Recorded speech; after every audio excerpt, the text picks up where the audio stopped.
G'day and welcome to Conversations on Faith FM with Robbie, Alicia and Brad. This is your place to explore faith, life and everything in between. Text in your thoughts on today's conversation on 04888 185 00. Now get ready to join the conversation right across Australia, right here on Faith FM. Good afternoon, Australia. You're here with Alicia and Brad, and we are conversation team for this afternoon. Again, we are missing Robbie today, but Still missing him. What's he doing? we are hopeful he's back next week. He's a hard man to get hold of, Robbie. He is. When he's having his breaks. You know, I think it's a really good lesson for us as well. When you're having a break, have a break. Proper break. Yes. Get rid of yourself. Get out of there. Oh boy, how are you going, Alicia? Yeah, I'm good. I'm a bit like this afternoon because I've been to 3 open homes today. During my break, I've been going from here to there. Oh, busy. And there's been about 30 people at one house, and then there was 25 at another. So it's just very draining, but it's good to be here. I think I'm just over looking for a house at the moment, but fingers crossed something will come up. So yeah, that's been me. Okay, so you're looking for a place to buy or a place to rent? Or you're just looking for fun? For a place to Surely rent. not just It's not for fun because it's not fun at all. But looking for a place to rent for me and my family because we're with my partner's parents at the moment. So I think it's just time for us to, get our own place. So that's, if anyone knows where any places are, just let us know. You can let us know on 04 888 185 00.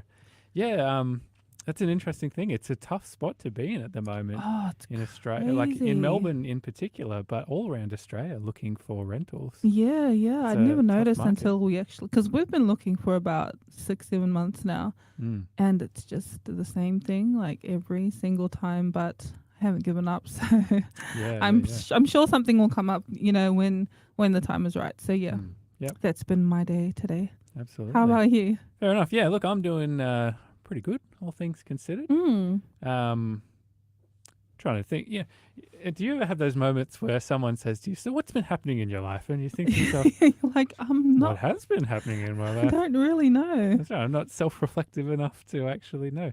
Life's been good. It's been busy. We had a special morning tea thing this morning for somebody who's going to be away from work on maternity leave. Yeah. And that was at a place in Warren Glen, which is kind of near, if you know a little bit about Melbourne geography, kind of near Warrandyte. Oh, so yes. Yeah. Near where the Yarra River, kind of a bit north of Ringwood, I guess. Oh, nice. And it was nice. And I had the place that they actually had this was at a nursery.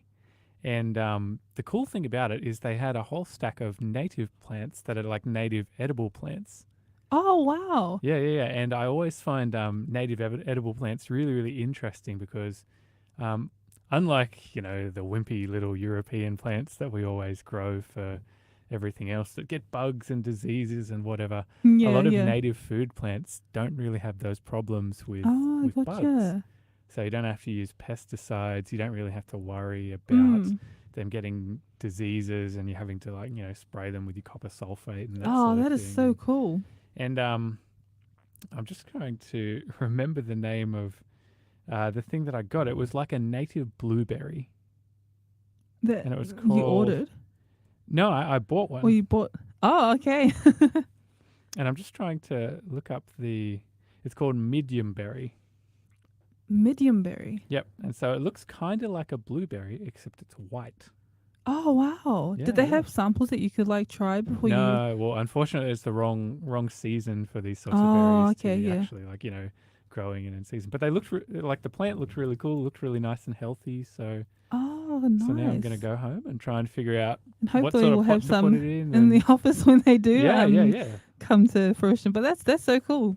I always really enjoy learning about native plants in particular. Yeah. Because, in Australia, and maybe it's the same in New Zealand, there's always plants around and you look at it and, you don't even think about it.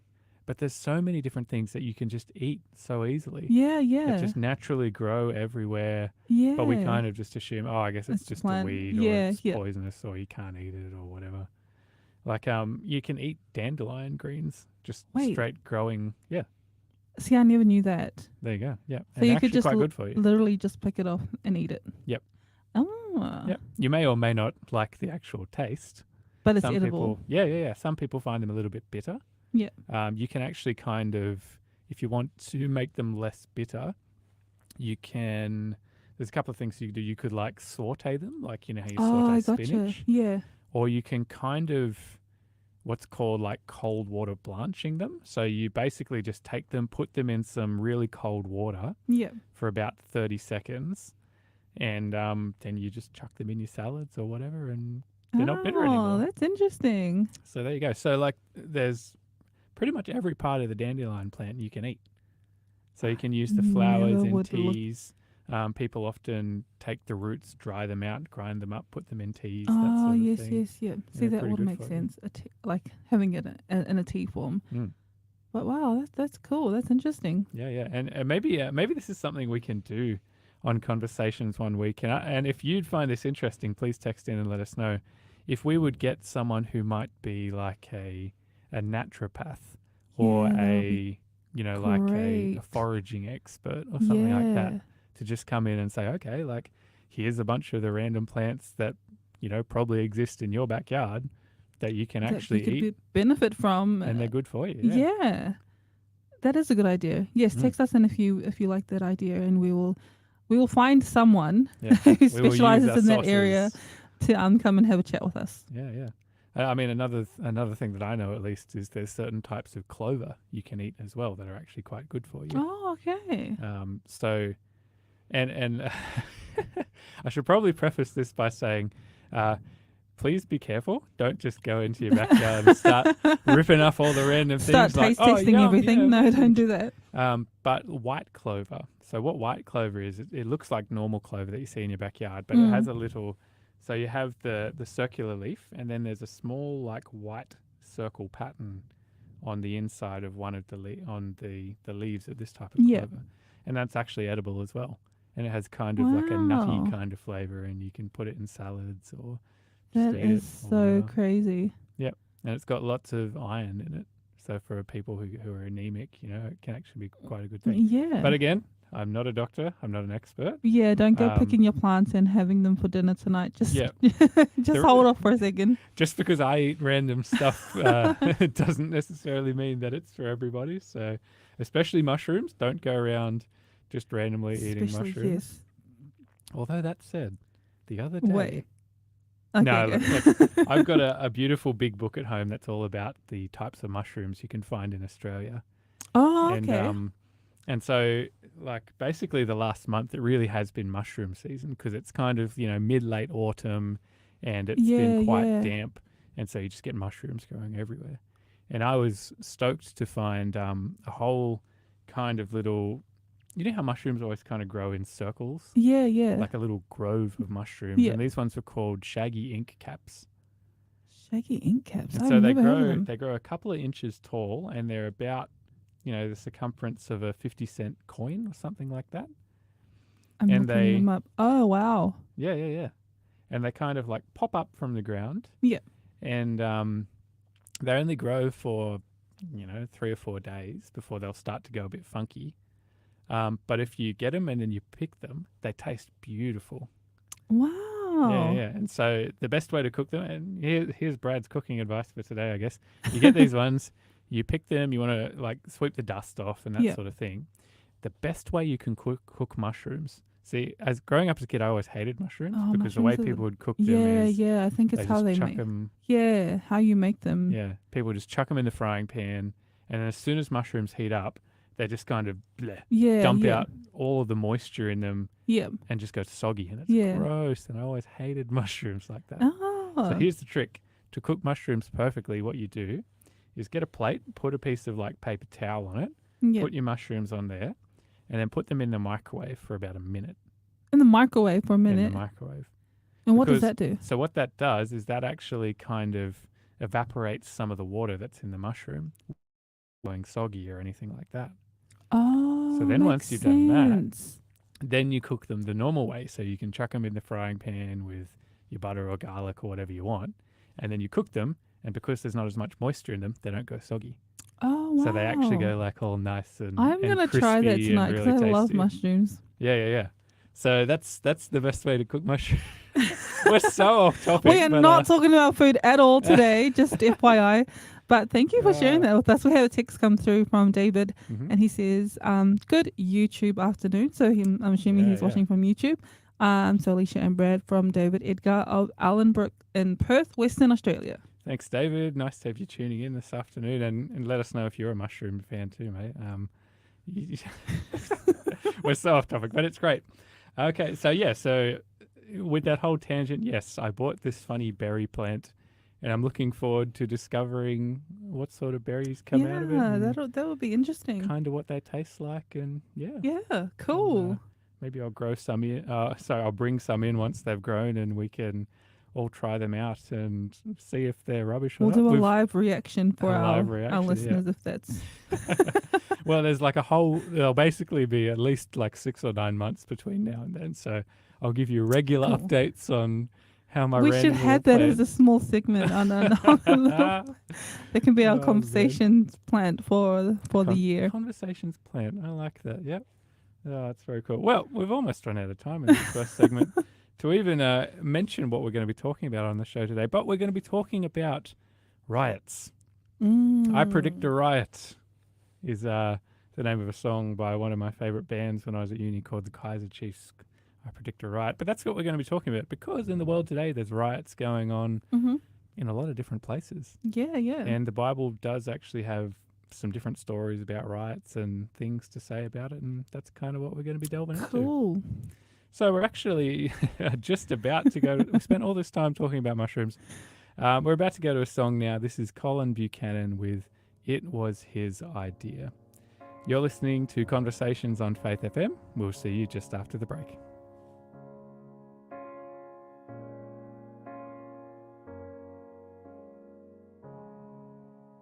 The setting sun on Uluru, a mother's whispered, I love you. The winning goal in extra time, it was his idea. The friend to hold you in your grief, the shooting star, the coral reef, that beautiful discovery, that was his idea. It was his idea. He's the reason that we're here. Jesus got his fingerprints on everything that's good. The tender touch of skin on skin, the oxygen we're breathing in, the song, the dance, the work of art, it was his idea. The hunger inside me and you that longs for grace and justice too, mercy by another's blood, that was his idea. It was his idea. He's the reason that we're here. Jesus got his fingerprints on everything that's good. Not chasing mist, not playing chance, not by an empty circumstance. When every atom, every cell screams, it was his idea. It was his idea. He's the reason that we're here. Jesus got his fingerprints on everything that's good. It was his idea. He's the reason that we're here. Well, Jesus got his fingerprints on everything that's good. You say we're meat, we live, we die. There is no truth, that God's a lie. One day every tongue will cry. It was his idea.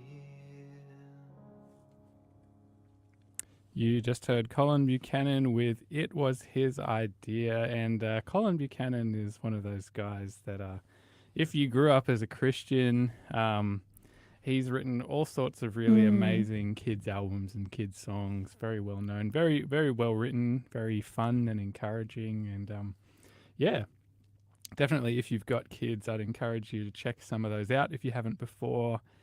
Colin Buchanan's a great bloke. And I think it was only a couple of weeks ago he was interviewed on The Breakfast Show because he was doing a Oh, concert wow. up at a church in Newcastle, very close to our Breakfast Show studio up there. Oh, that's so cool. Yeah, so I know the Breakfast Show team had a lot of fun chatting with Colin, and he's a really nice I actually met him a couple of years ago. He was doing a concert here in Melbourne, and I ended up doing sound for him. Oh, Yeah, awesome. so running all the PA stuff, and Yeah, yeah. yeah, that was really cool. And just seeing his approach to things. He's a very humble, Yeah. very down to earth guy Oh, who just awesome. really loves kids and really loves Jesus. And Cool. got a lot of respect for Colin. So great bloke. You were saying someone's commented in about the type of mushrooms they like. Yeah. David was saying he likes portobello mushrooms instead of the beefsteak. So, the really big mushrooms. I love those ones too Yeah, as well. Those are really good. nice.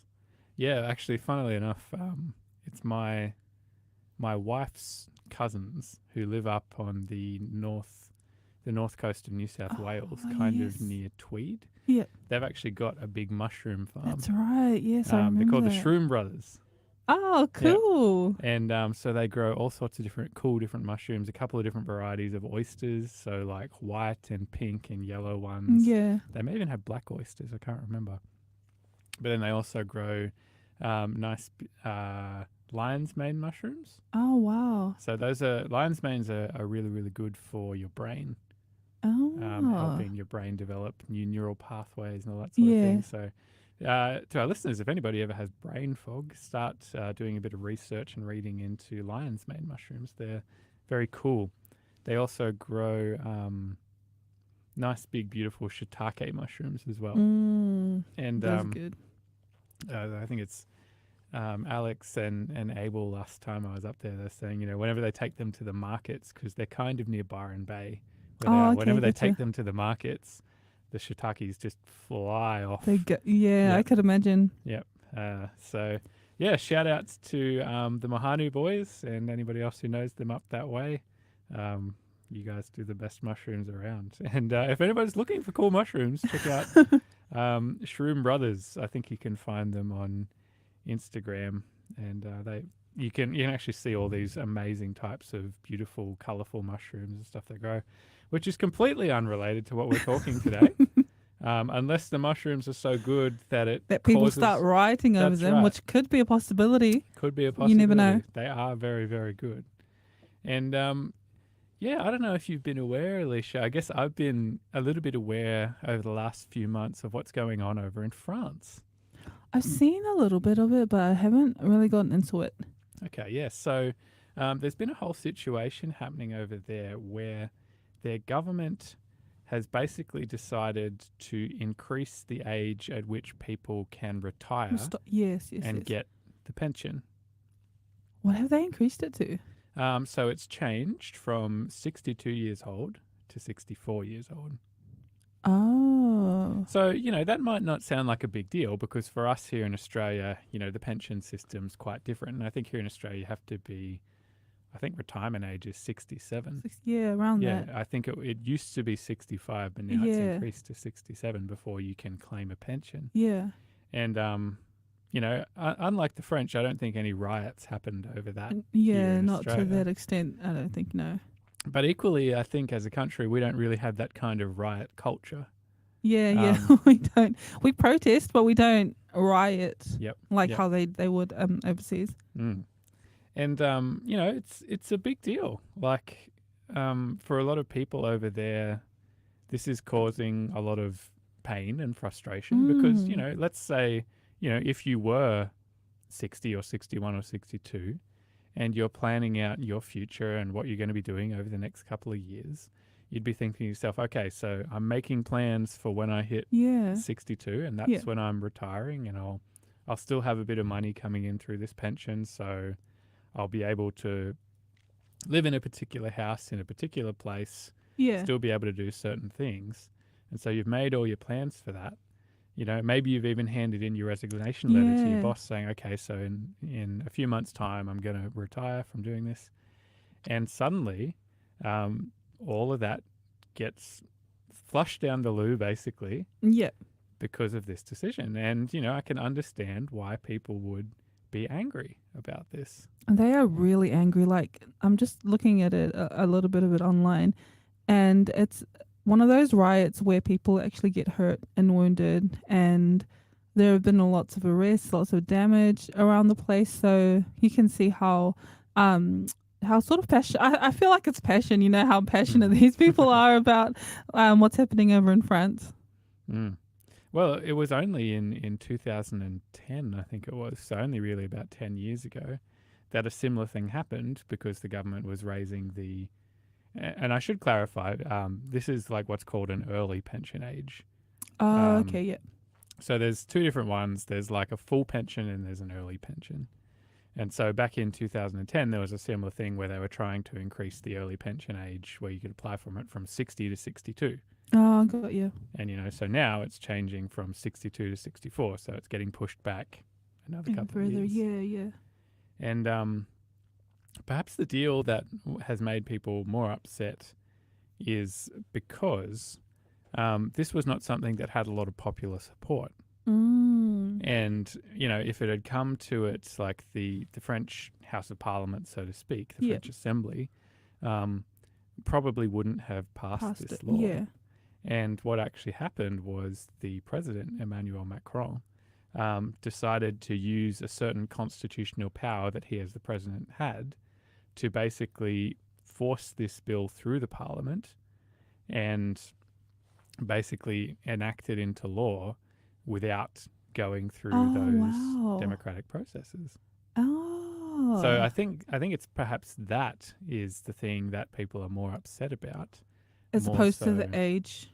Oh, yeah, like so it's like the way it's maybe the way that it's been done as opposed to look, I mean it's probably both, to be honest. Yeah. It's probably both. And some of our regular listeners might be thinking to themselves, hang on, Bradley, I thought you didn't watch the news or care about the news or anything like that. Look, I do care about certain, you know, specific news, things that might actually affect me. Yeah. Because, you know, hopefully sometime next year I'm actually hoping to go over and visit France. Because nice. my wife, you know, her one side of her family is from a French background. Okay. And I've been practicing my French for a few years. Quite a while. And so I can hopefully, I can understand enough that I'd be able to make my way around and have basic conversations and that sort of thing. Oh, nice. And so, you know, I guess for me, I'm trying to understand, okay, so what's currently going on in France? Would this affect the plans that I'm trying to make for the future? Because, I mean, let's face it, not really anyone that I can think of would want to get caught up in some sort of spontaneous riot. Oh, no one. Like, if you were going to another country and you knew they were rioting, I would postpone my whole holiday and wait for things to sort of calm down or to finish and then, you know, start planning to go. But yeah, 100% it makes sense. Like, why would you purposely go and put yourself in that kind of a situation? Yep. Yeah, absolutely. And, you know, in terms of the scale of these riots, we're talking, you know, hundreds of thousands of people turning up in Paris.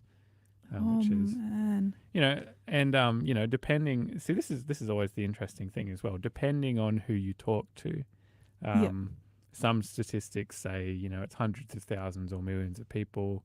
Others say, oh no, it's more in the tens of thousands, etc., etc. So it's interesting that when it comes to these sorts of situations, there's a lot of uncertainty about what's really going on. Because when you get caught up in some sort of big mob event or whatever it is, it's easy to just kind of get swept along, sort of go with it.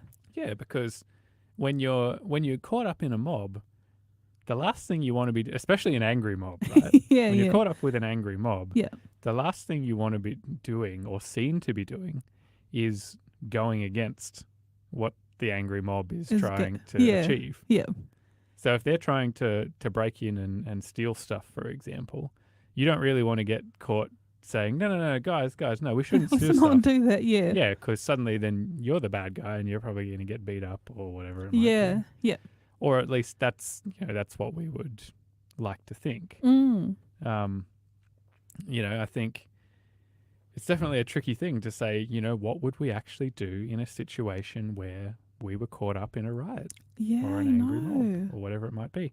And, equally to pause and think about, for some self-reflection, what would it actually take for you or I to join a riot? To be at that level of anger or something to join. I don't. Yeah. I don't know. I'm not. Yeah, I'm not too sure. It's funny because I know what makes me angry at home, and that gets me angry. But I don't know. I don't know about on a government level what would push me to that stage where I'd feel the need to go out and riot. And Okay. Yeah, I'm not too sure. Interesting. Yeah, look, I mean, I don't necessarily know, and a lot of people say you don't know with these things until it happens. Yeah. There's some sort of line in the sand, and you might not necessarily know what or where it is, but you know when it's been crossed. Yeah. It'll be interesting to know the age of the people that are actually rioting. Like, are they 30 years old? Do they have like another 40 years to get to that stage? Like, and I know with some riots, it's just like they see like some people are just driven by being angry and just rioting and just running amok just because. So it'll be interesting to see who's actually there because of the reason that they are rioting, or who's just there to throw bats at windows and go and try and steal what they can. Yep. And look, I mean, we're no socio-political experts here. We're not going to go into the fine details of it. Yeah, definitely. But the reason we're commenting on it is that today we're actually going to be talking about a pretty famous story that happens in the Bible. That is a story about a riot. And, cool.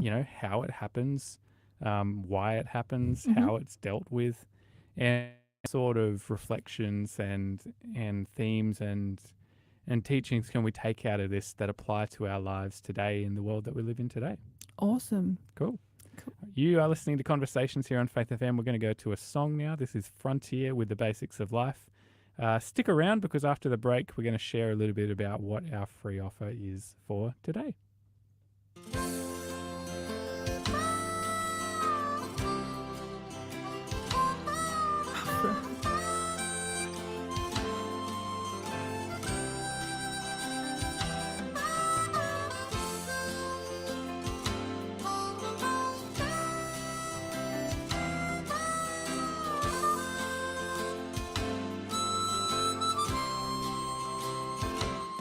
We've turned the page, for a new day has come, and we've rearranged what's right and what's wrong. Somehow we've drifted so far from the dream that we can't get back on, and better the virtues that once gave us life, and better the morals that governed our lives. Someday we all will awake and look back just to find what we've lost.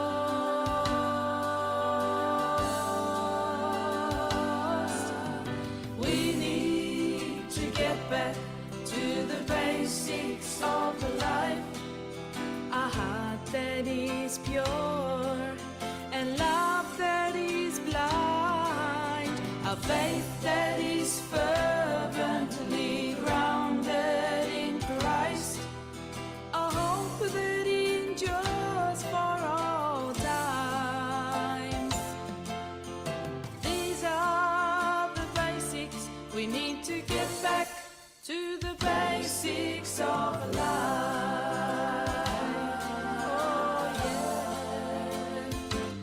The newest rage is to reason it out. Just meditate and you can overcome every doubt. After all, man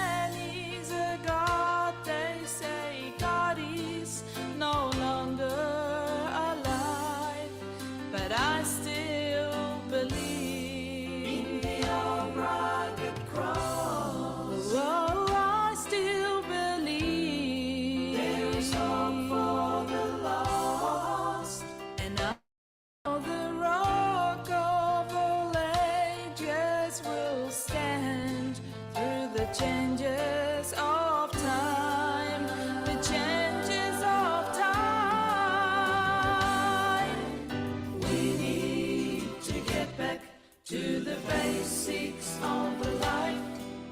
A heart that is pure and love that is blind. A faith that is fervently grounded in Christ.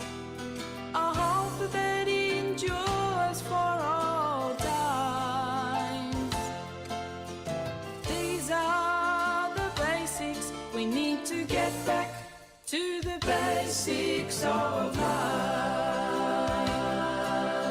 We've let the darkness fade us too long. We gotta turn the tide. Oh, and we need the passion that burned long ago to come and open our eyes. There's no room for compromise. We need to get back to the basics of the life. A heart that is pure and love that is blind. We need to get back to the basics of a life. A heart that is pure and love that is blind. A faith that is fervently grounded in Christ. A hope that endures for all times. These are the basics. We need to get back to the basics of life. The basics of life.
You're listening to Conversations on Faith FM.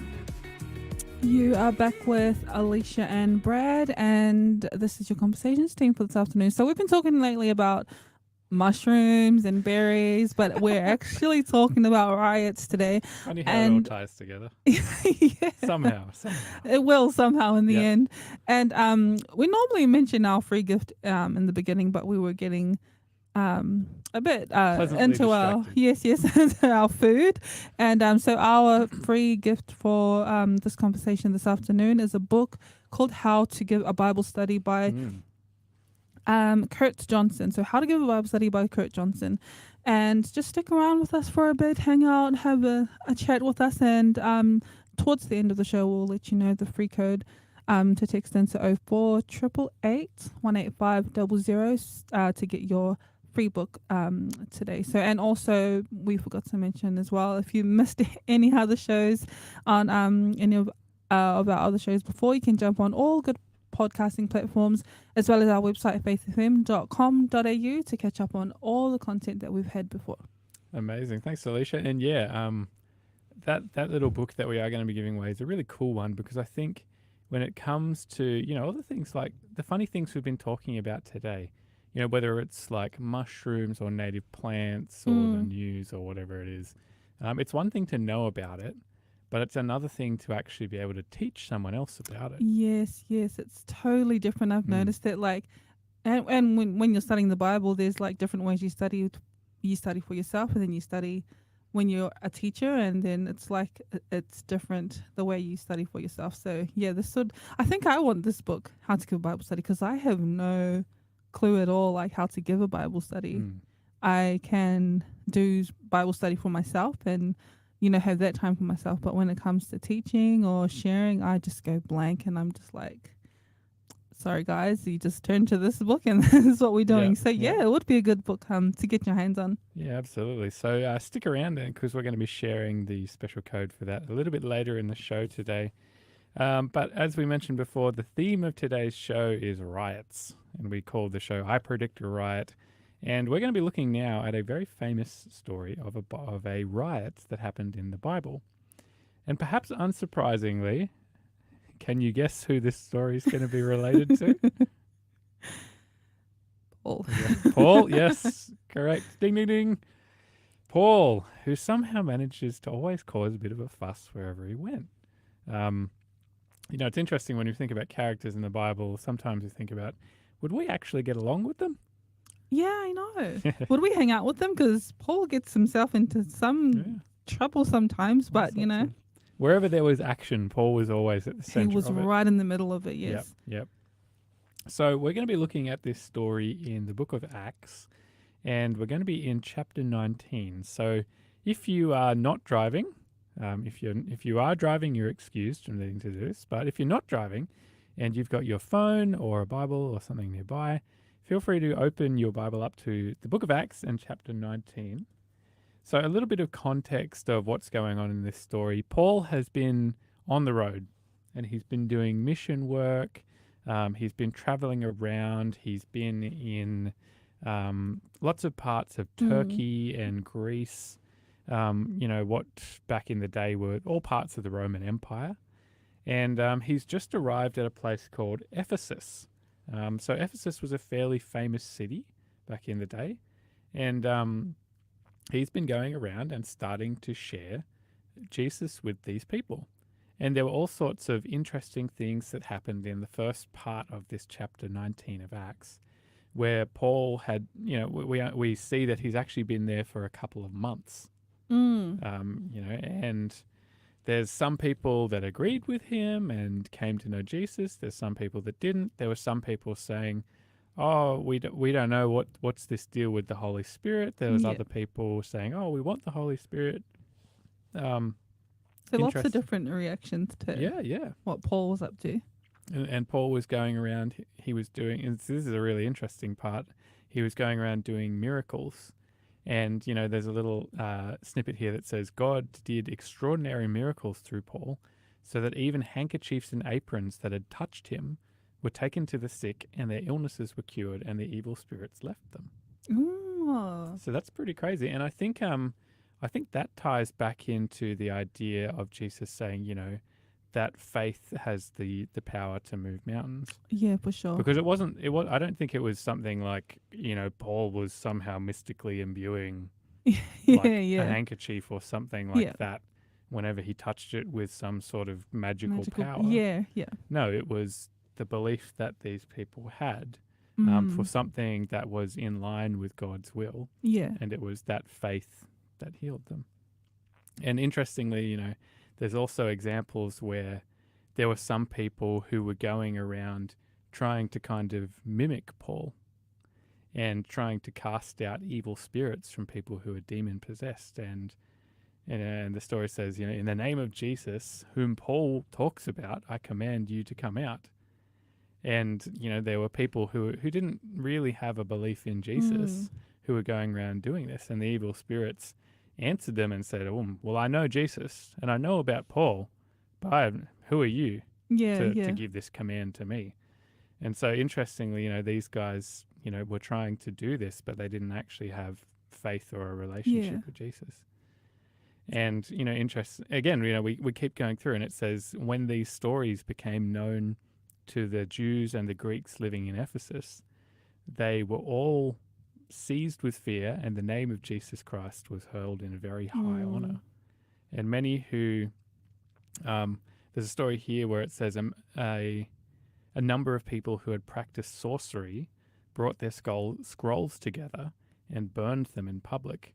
And when the value of all of these scrolls was calculated, the total came to 50,000 pieces of silver.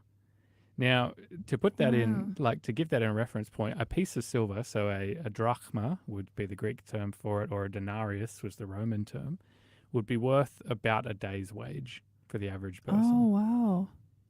So, I mean, I don't know what, if you So divide 50,000. 50,000 by 365, let's do the math.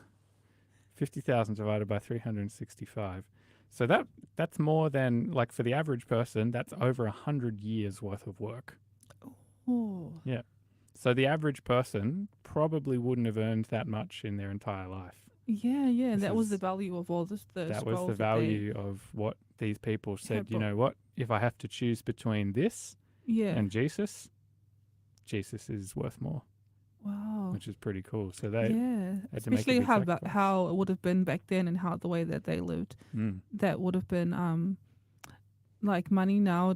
Money for us now, it's like it's a necessity, but it's not something that's necessarily so hard, Mm. to gain or to get. Yep. And for them back then, that'll be a huge thing for them. Yeah, I think the big difference is for us, for the most part, we don't have to do, like, as a whole society, it's not Yeah. the result of hard manual labor. Yeah, yeah, definitely. It's still the result of work. Yeah. You still have to work to get paid. But at the same time, it's not, you're not breaking your back plowing rocks For out like in the this field. small little Yep. yeah. Exactly. So that's kind of what's going on. So there's been all sorts of interesting, crazy stuff going on in this city, in this place of Ephesus, that Paul's been ministering in. And eventually Paul decides, all right, well, I actually need to go back to Jerusalem. I've been here in Ephesus for a while, and then once I've been to Jerusalem, I'm going to go and visit Rome. And this is kind of where we're going to pick up the story, because this is where this whole situation about the riot really starts to take place. So, Alicia, if you want to read for us maybe just the first two verses, so verses 21 and 22 of Acts chapter 19. Okay, cool. After all this had happened, Paul decided to go to Jerusalem, passing through Macedonia and Achaia. After I had been there, he said, I must visit Rome also. He sent two of his helpers, Timothy and Erastus, to Macedonia while he stayed in the province of Asia a little longer. Okay, so here's an interesting sort of start here. So Paul decides he's going to travel back to Jerusalem. Yeah. We actually find out from some other verses later on that the reason he decided to go back, he was actually, part of what he was doing when he was traveling around some of these churches and different places and cities in Greece and Macedonia and whatever it might be, is he was actually collecting some money from other churches, from other people, to help the Christians in Jerusalem. Because these guys were actually suffering a lot because the Jews in Jerusalem weren't really happy with the Christians. So if you were a Christian there, it was often hard to find work. Oh, got you. Because the Jews would look at the Christians and say, Like, I don't no, want to not you associate gotta- with you. Yeah. And so this was actually to help kind of support what was going on for them, as well as, to help the other disciples in doing evagelism, outreach, helping the poor, all those sorts of really important stuff. So that's part of what Paul was doing. So interestingly, that was very much part of the mission for him. He was going around sharing Jesus and Jesus' story with people. And he was also trying to help people wherever he could. Yeah. Which I think is pretty cool. And like this little snippet here, he says, all right, I'm going to travel back through Macedonia and some of these other places. And he sends two guys, Timothy and Erastus, ahead of him.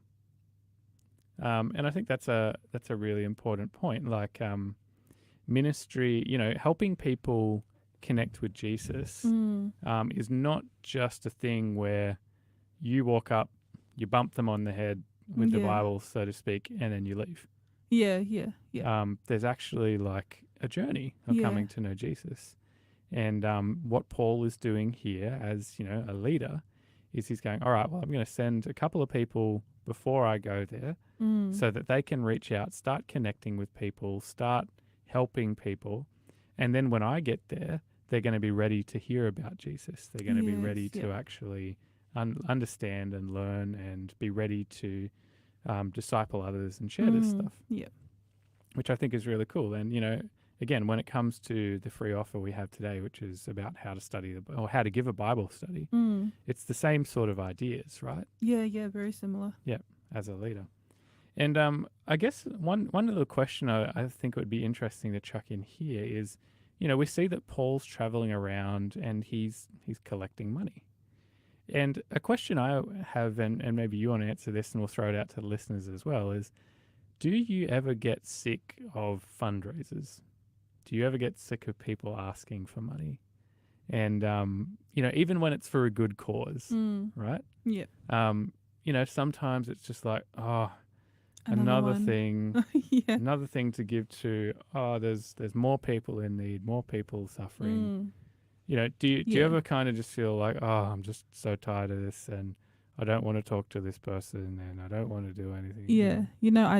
I do that in the malls when how you have people like in the middle bit, and they're always either collecting donations for like sick kids or it's always someone in need or like the blind, and I'm so bad. Like I would walk around the whole side of the mall instead of going straight. But just to avoid it. So yeah, I think I do sometimes. If I'm being honest, get to a point where it's like I can't, or like I don't want to say no, and I don't know how to say no, so I'll just do the full dodge.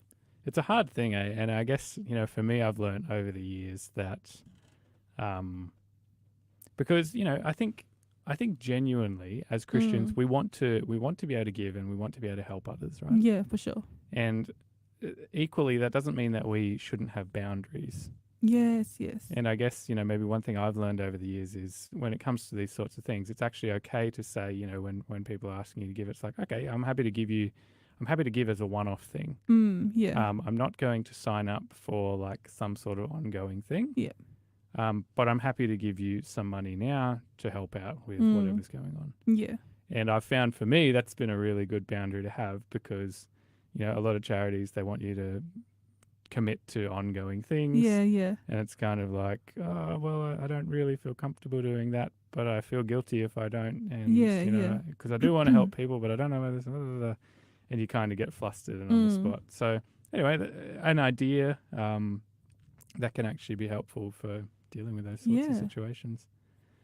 Okay, today, we're saying like today we're talking about riots on the show. We haven't quite got there yet, but as we've discovered in all of our other programs, it's the build up. It's to the actual thing. We're just laying the foundation. That's right. That's what like gives you the real payoff when we actually hit the big part of the story that has the interesting stuff. So that's what we're talking about today on Conversations. If you'd like to text in and let us know your thoughts, you can do so on 0488 185 00. We are going to hear a song now. We're going to hear Rivers and Robots with White as Snow. Make sure you stick around because after this song break, we're going to be sharing the code for our free offer.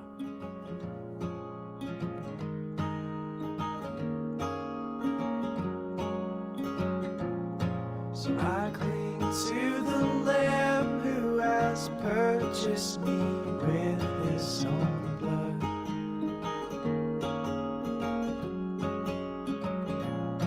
And I stand in his righteousness, washed by his mercy and love.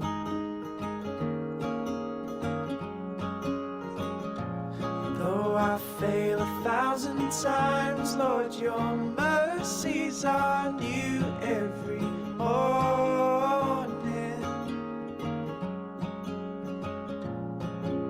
So wash my heart clean, let my spirit be steadfast and strong.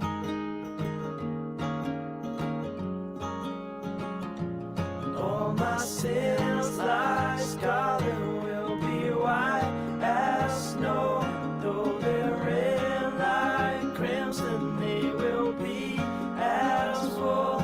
All my sins like scarlet will be white as snow, though they're red like crimson, they will be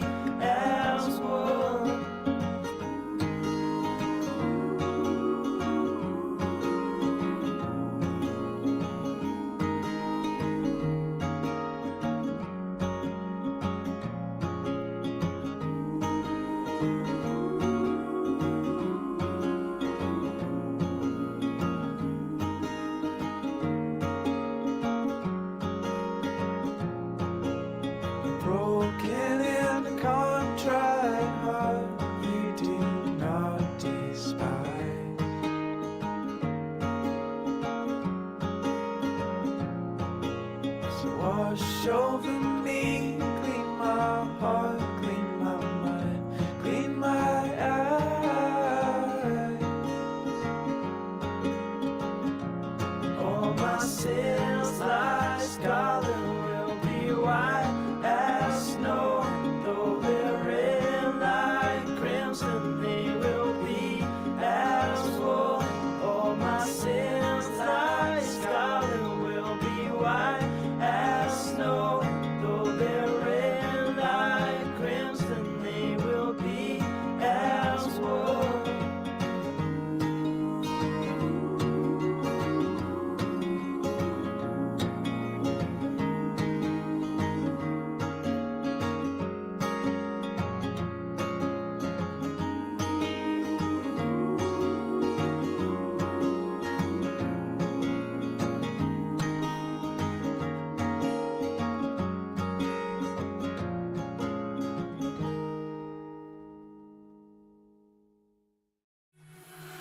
You're listening to Conversations on Faith FM. Welcome back, guys. Were you going to say something? No. So we talk a little glimpse into the radio into the what happens on radio here. I don't want to say radio business. Obviously during the song we're talking about stuff, right? yeah. And so sometimes they're like, "Oh yeah, do you want to talk after the song?" "Oh yeah," and then I forget. Oh, So no, that's clearly, fine. I need to be eating more of those lion's mane mushrooms to Need help my brain. more the That's right. mushrooms, yes. Yeah. So just before the break, we were talking a little bit about riots, and we're looking in the book of Acts, and we're just about to head into the riot in Ephesus. And just before we do, we just want to give you the code for our free giveaway, which is a book called How to Give, a Bible Study by Kurt Johnson. And our code word for this afternoon is C. That's the letter C, 614. So C614, and if you just text that through to 0488818500, our SMS bot will reply and get all your details, and we can get that book out to you as soon as possible. Nice. Yes. One thing I love that you said during our ad break is you can hear Robbie like from thousands of kilometers away. No, don't do it now. Wait till the end. Robbie loves sharing free offers at the end. We love sharing them straight away because we don't know if you've just arrived home on your car trip or whatever it might be, and we want to make sure you actually get we it. have people claiming our free offer already, so There you go. See, it was a good choice. All right, so we are in the book of Acts, chapter 19, and we're talking about a time where Paul gets himself involved in a riot, although maybe it's not him causing it. We'll see. So we have made it up to verse 23, and I just want to quickly respond to Darren, who texted in with a comment saying that sometimes it can feel overwhelming when people are fundraising and asking for money and all that sort of thing. And I guess as we were talking about before the song break, that's where it can be good to put in boundaries. Yeah, for sure. You don't just have to literally give away everything every single time somebody asks you for help, because ultimately there's an infinite amount of need in the world, right? Yeah. And I don't think as Christians we are called to attempt to somehow meet the needs of every single person on the planet. Yeah. Obviously we can't do that, right? Yeah.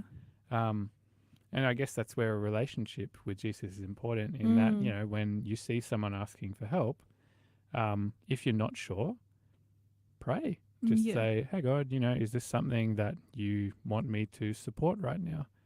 And sometimes he may say yes, sometimes he may say no, sometimes he may not say anything, in which case the choice might be up to you. So it's okay to actually have boundaries when it comes to these sorts of things. And that way, if you have a boundary that you put in place, and as I said, for me, my boundary tends to be, I'm happy to give as a one-off thing, but I'm not going to sign up to ongoing things, because there's already a couple of ongoing things that I support. So, I'm not just going to feel like I have to say yes to every single thing that someone asks for. For me, that's a really helpful boundary when it comes to these sorts of things, so that I don't feel overwhelmed or guilty or whatever it might be. Okay, so in the book of Acts 19, we're getting sidetracked a lot today, but it's great, because these are the real sort of dilemmas that we come across in life. Yeah, definitely. So Acts 19, and we're up to verse 23, and let's go through from 23 to 28. Cool. So Acts chapter 19, and we're going from verse 23. About that time there arose a great disturbance about the way. A silversmith named Demetrius, who made silver shrines of Artemis, brought in a lot of business for the craftsmen there. He called them together along with the workers in the related trades and said, "You know, my friends, that we receive a good income from this business. And you see and hear how this fellow Paul has convinced and led astray a large numbers of people here in Ephesus and in practically the whole province of Asia. He says that gods made by human hands are no gods at all.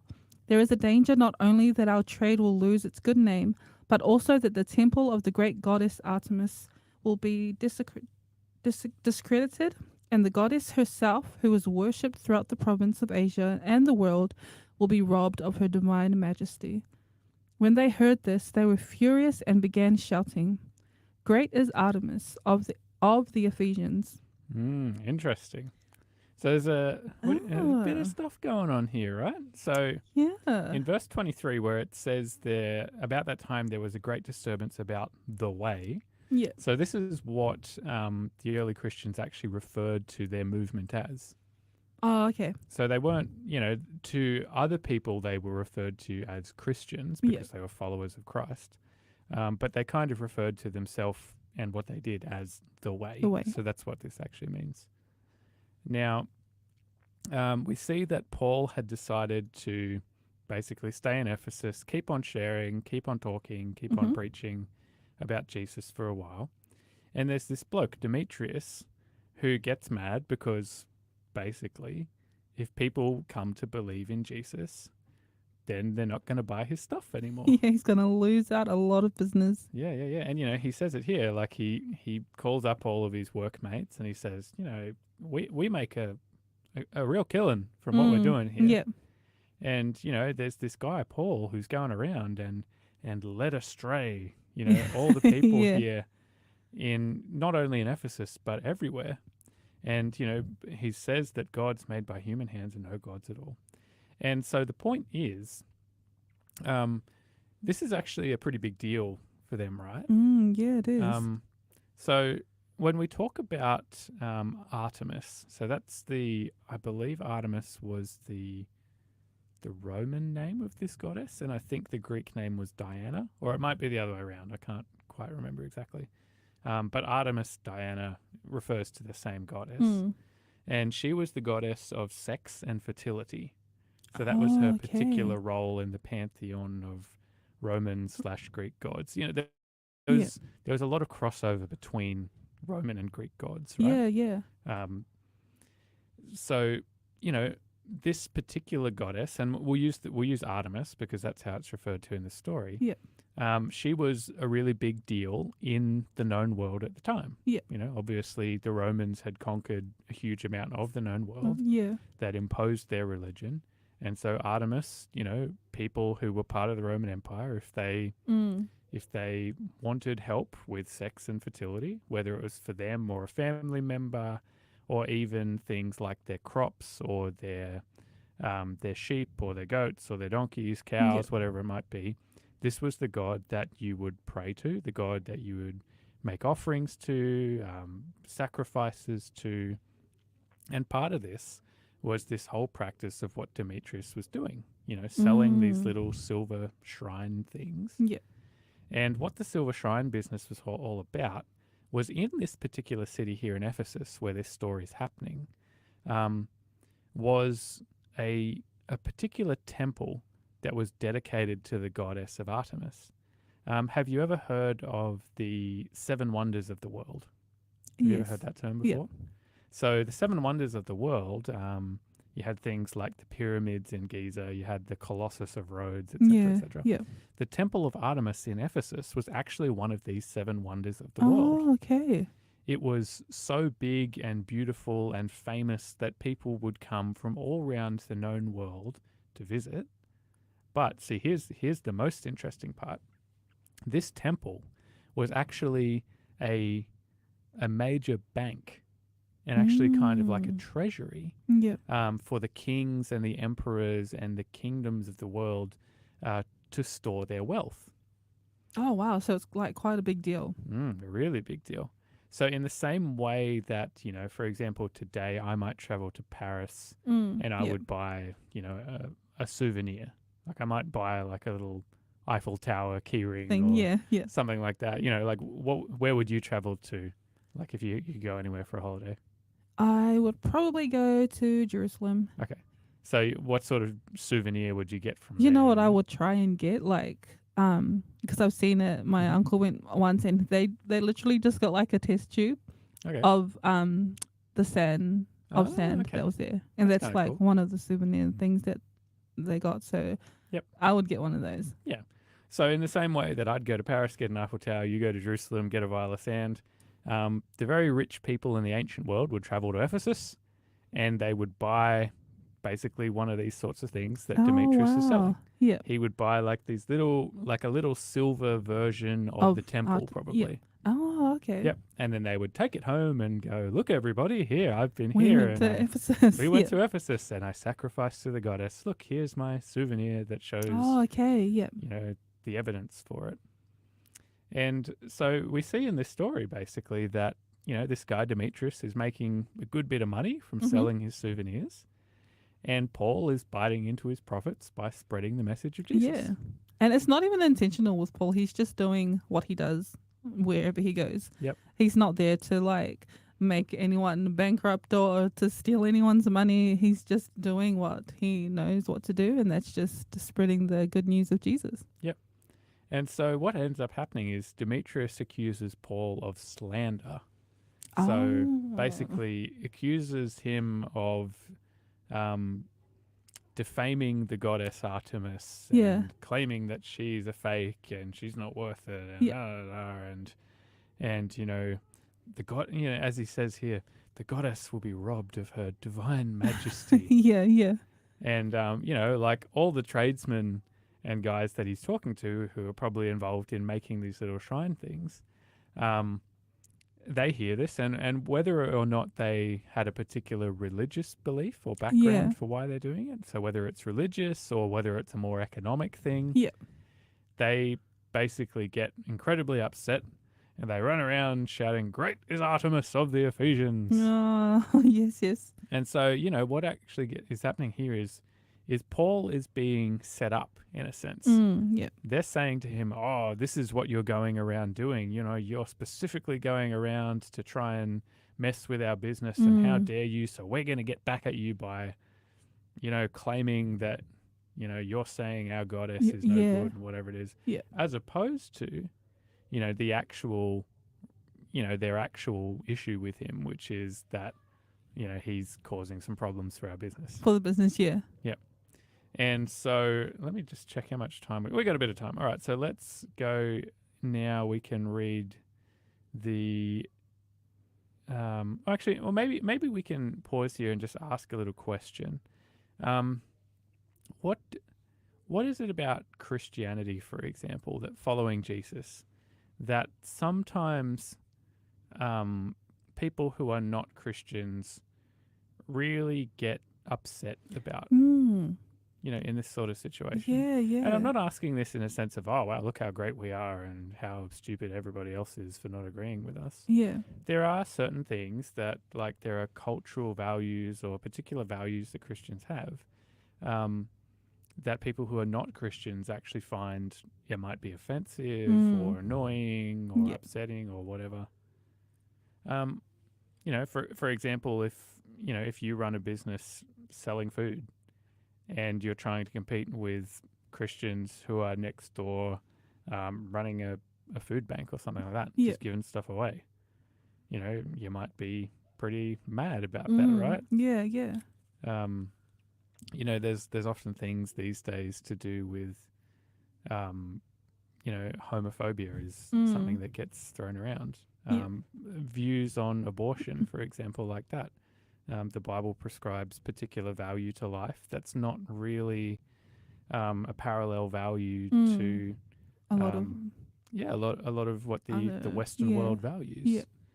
And it's challenging again, and I think we kind of see, whether or not that's the actual issue in this case, because we see that these guys are kind of making it something else up. I think we see that time and time again in the Bible, there's this opposition that arises when somebody starts sharing Jesus, Yeah. and particularly when they're sharing Jesus very effectively, right? Yeah. Yeah. And in a sense, the fact is that Demetrius and all these other guys who are making idols Yeah. were really so upset because Paul was being really effective. Yes. Yeah, Yes. and we saw that in the story just before. Like, Yeah. there's these guys going out and burning all their sorcery scrolls Yeah. Yeah. worth lifetimes worth of money. Mm. And so for the people who are making these scrolls, suddenly there's no more business. Because Jesus, being in a relationship with Jesus changes our priorities and what we choose to spend our money on and all that sort of thing. And boy, we're running out of time. We have to go to a song. But there's so many interesting things to explore in this story. Anyway, we are going to go to Daryl Sawyer with He's Always There. You're listening to Conversations on Faith FM. When we get back, we're going to share our free offer again and then wrap up today's story.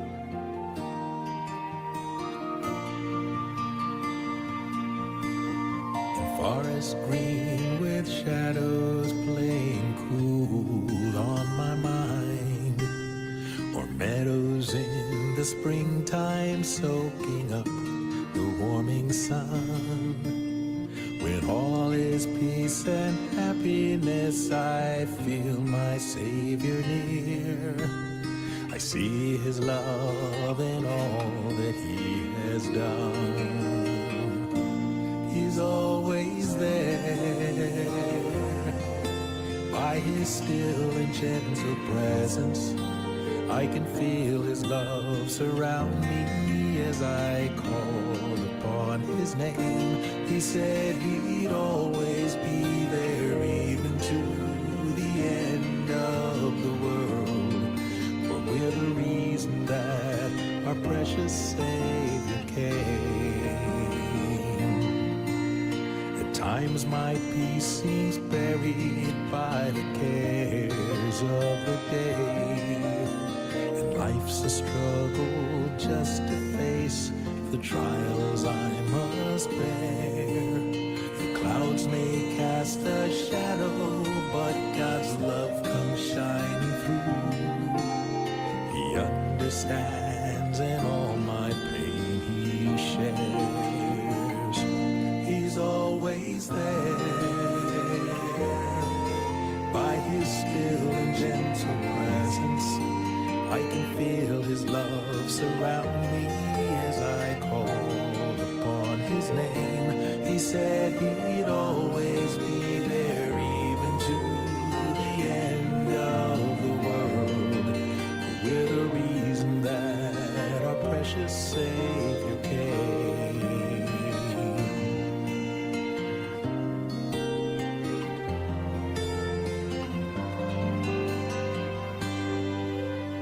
When darkness falls and waves of loneliness come closing in, the shallow caring of this world can never stop the pain.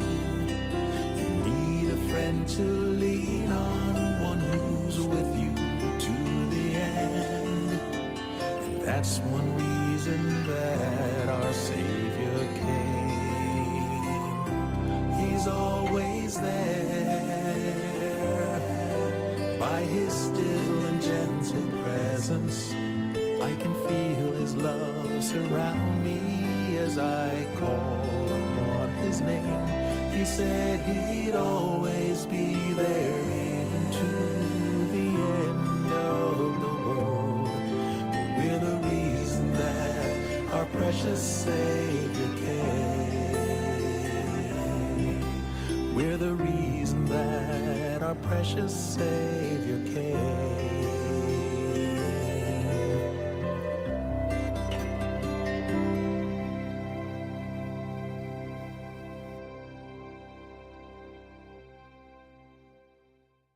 You're listening to Conversations on Faith FM. Text in your thoughts on 04888 185 00. That's 04888 185 00. And another thing to text in Ooh. is also our code word for our free book, our free giveaway this afternoon, which is entitled How to Give a Bible Study.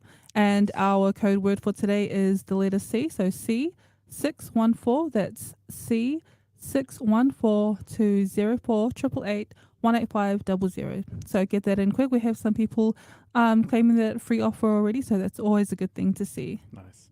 Yeah, and speaking of free offers, I mean, we forgot to mention, if you are listening to this show in the month of June 2023, Yes. because we know that sometimes these shows get replayed, and so we just want to make sure we're not giving you false information. You know, we talk about fake news and misinformation, disinformation. Yeah, we don't want any of we those don't do that. messages. We actually have our end of financial year giveaway happening here at Faith FM. So if you want to win some cool Faith FM merchandise, there's things like mugs, and I believe there is potentially even a jacket. There might be some hats or T-shirts. You'll have to enter and find out. Cool stuff. So if you want to represent Faith FM with some cool Faith FM merchandise, you can enter our free end of financial year giveaway. Just go to faithfm.com.au and you'll find the competition there. Right on the homepage. It's really easy to enter, you know. Yeah, and there's like 17 different ways to enter. Yep. And it's all real simple, nothing like trivial, nothing that I feel like it's a guaranteed entry. Yep, all really easy stuff. And there's even a special secret code that you can enter in that we're going to give you. And that code word is June, for the month of June. That's our end of financial June. giveaway Yep. month. And so feel free to chuck that in there and you can potentially win some cool Faith FM stuff. And shout out also to anybody who might be listening to this show. We record this every week live on Wednesday afternoons from 2 Yes. p.m. Yep. But we know that the show does get replayed at different times throughout During the week. Yeah. So shout out to you, whether you're listening. I think one of the times is actually like 4 a.m. or something like that on yes, Friday, yes. I believe. Yep. Or if you're listening some other time during the middle of the day or whenever it might be, we still appreciate you, and we do read every single text that you send in. Yes. So whether you text us at 4 o'clock, 6 o'clock in the morning, whether you Yep. text us now, we always see what you have to say. Yep. So even if you're not listening to the live show as it is live, we still hear you and we still appreciate you. So thank you for sending in your messages. And if you want to do one now, 04888 185 00. All right, we better actually get into finishing up this story we're in. Man, it's just it's such a good story. There's so many things to pull out of it. In the book of Acts, chapter 19, where Paul gets involved in a bit of a riot. And before the break, we were talking about, how when people share Jesus, opposition often arises. And we see that in this story here with Demetrius and these other guys who are making idols. Yeah. I think it's worth noting that Paul here in Ephesus, he was specifically on what we might call a pro-Jesus Yes. kind of campaign in everything he was doing, right? He wasn't there on some sort of Yeah. Yeah, and he wasn't rocking up and saying, "Oh, Artemis sucks," Yeah. and I'm you gonna guys. destroy you. Yeah. Yeah. He's not rocking up to the temple and be like, "All right, we got to burn this down, burn the temple, burn the temple." Yeah. Yeah.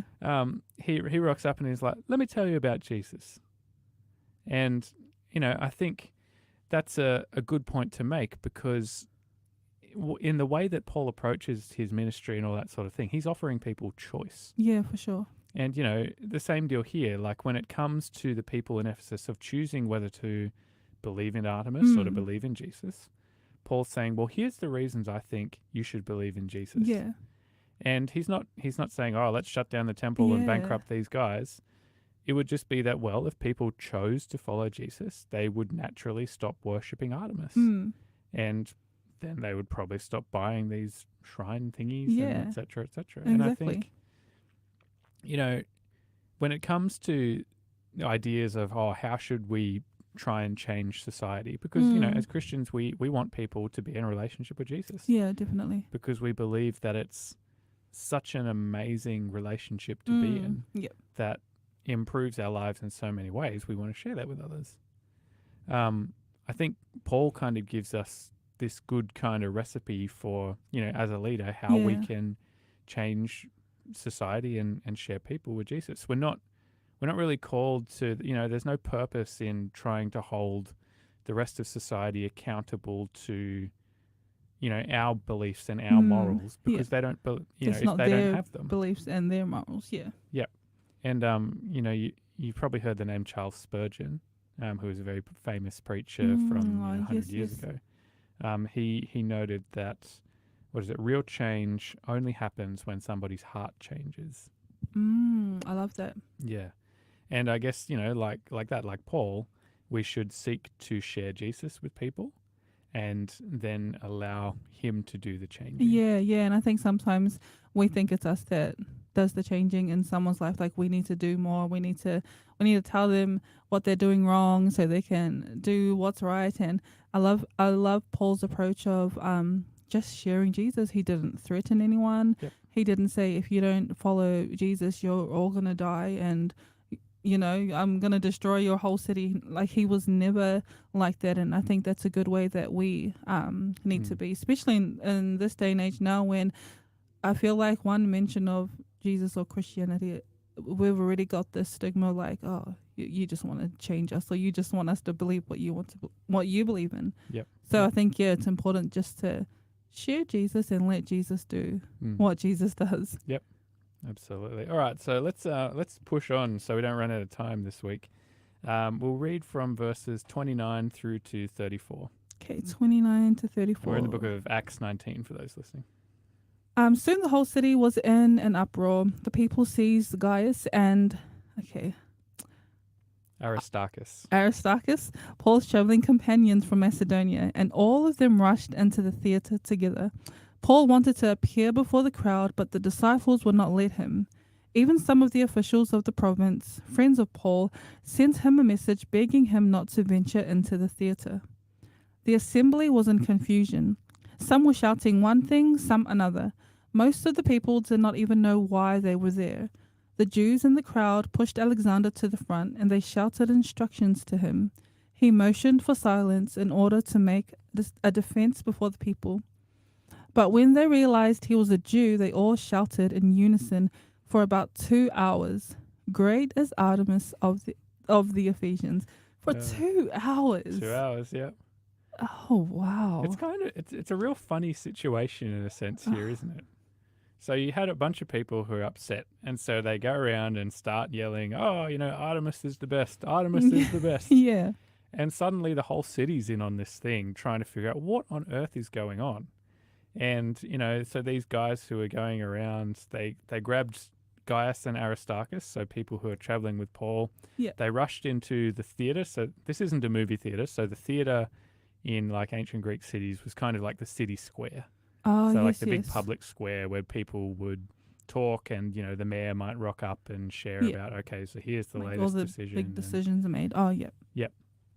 And Paul wants to rock up and talk to these guys, but the other Christians there saying, "Oh, probably not a good idea, mate." Yeah, yeah.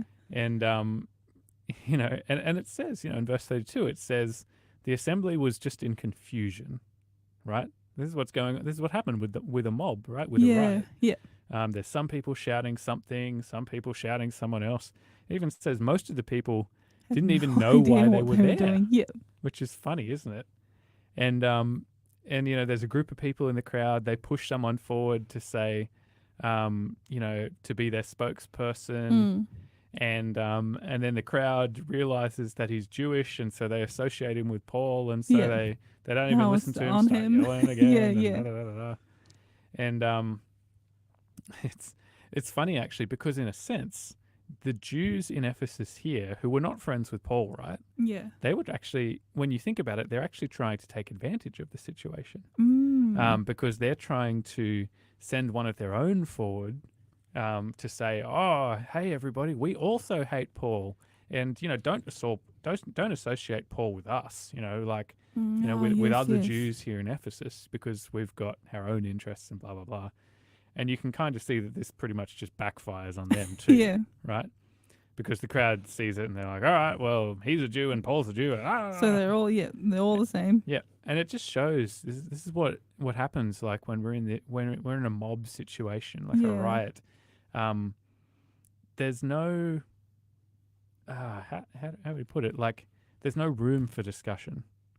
It's just whatever's Yeah. being shouted the loudest. That's what everyone rolls with. Yeah. Yep. And, interestingly, this was actually, for Demetrius, you could say that this was actually a really dangerous thing to do in the Roman Empire because the Romans came down hard, like really hard, on any sorts of riots or civil unrest or disobedience or gotcha. anything like that. So this was actually a real dangerous situation, Yeah. for the people, for everybody in the city. Yeah. And so let's see what happens in verses. We'll go from 35 to verse 41. The city clerk quieted the crowd and said, "Fellow Ephesians, doesn't all the world know that the city of Ephesus is the guardian of the temple of the great Artemis and of her image, which fell from heaven? Therefore, since these facts are undeniable, you ought to calm down and not do anything rash. You have brought these men here, though they have neither robbed temples nor blasphemed our goddess. If then Demetrius and his fellow craftsmen have a grievance against anybody, the courts are open, and there are proconsuls. They can press charges. If there is anything further you want to bring up, it must be settled in a legal assembly." Verse 40, "As it is, we are in danger of being charged with rioting because of what happened today. In that case, we would not be able to account for this commotion, since there is no reason for it." Verse 41, after he had said this, he dismissed the assembly. So this So is that was all for nothing. all for nothing, right? And I think it's quite cool. So this guy, the city clerk, as it's referred to here in the Bible, would probably be the equivalent of the mayor, right? Oh, okay, yeah. So he is kind of the leader of the town. That area, yeah. Yep. And the point that he's making here is that as a leader, he gets up and Luke is trying to show, the writer of this book of Acts, he's trying to show that rational people would see nothing to fear or oppose in Christianity. Yeah. This is very much the point he's making. Yeah. And so, Demetrius and these other merchants, they're afraid that they would lose money, they would lose pride because of what the Christians were doing. And in a sense, their selfishness actually ended up being their undoing because, they try and protect themselves and say, and show that they're the best and whatever, like protect their pride. And what ends up happening is that the mayor, the most important person in the entire town, in front of everybody in the town, actually gets up and basically says, well, you guys actually have no evidence for this, right? Yeah. And, you probably heard the term put up or shut up, Yeah. for example. So he basically says to them, all right, like if you guys have evidence that, that Paul and these other guys are doing something, here's the court. Bring your argument, bring your evidence. Let's have it out. And so, this whole attempt to basically, blaspheme what Paul is doing here, really just kind of, not blaspheme, slander, lie about it, more or less, actually ends up backfiring on them. And interestingly enough, so here's the funny thing. What did Paul do in this whole story? Absolutely nothing. Pretty much nothing, right? It's funny because it's like the people that were the loudest, they're the ones who sort of got egg all over their face, for lack of a better term. It's like the more noise you make, the more wrong or the more shame that's gonna come to you anyway. So it's like that phrase that you were saying before. Yep. I don't know if it's a polite thing to say, so I'm not. That's why I just said the phrase. Yeah. Oh, there we go. So there's the timer. That's how cute to bow out. Yeah. But yeah, I think it's a really good point that, what Luke is kind of saying in this whole story here is that God preserves his work and he preserves his people despite whatever challenges or threats it might be that they're facing. Yeah, that's a beautiful thing to know, and especially for us today. Yep. And what I loved about this whole story, I think, is just the way that Paul conducted himself. Even when he was accused of doing what he was doing, he didn't go up like, I didn't do, he didn't get aggressive backwards. He just continued being Paul. Yep, absolutely. And I think, that's the lesson for us as well. And, it reminds me of a particular verse in Nehemiah chapter 6, where there's a similar thing happening. where there's these guys who are going out and accusing Nehemiah of this and that and the other, Yeah, and blah, yeah. blah, blah. And like Nehemiah, his response here is, I sent him this reply. Nothing like what you're saying is happening at all. You're just making it up in your head. And I think that's, it's such a good point that, sometimes when we have these accusations or slander or whatever it might be, you just ignore it. Yeah. Let it slide off and continue working for Jesus. Yeah. And when it comes to getting to know Jesus, I think it's the same thing. Put your effort and focus on him, and you don't really need to worry about what everybody else is saying or doing or thinking. Awesome. Cool. All right. Well, just quickly before we wrap up, one more time, today's free offer is a cool little book that is called How to Give a Bible Study. And we want you to get your hands on this. We want you to be able to share with others. We want you to be able to give Bible studies with others. Yeah, for sure. If you would like to get a copy of today's free offer, you can text our code word, which is the letter C and then the number 614 to our show number, which is 0488 185 00. So one more time, C614 to 0488 185 00. That's been Conversations today. Cool, With yeah. Brad and Alicia, and we might even have Robbie back next week. Hopefully, fingers Who crossed. knows? Yes, we will. Is he even alive?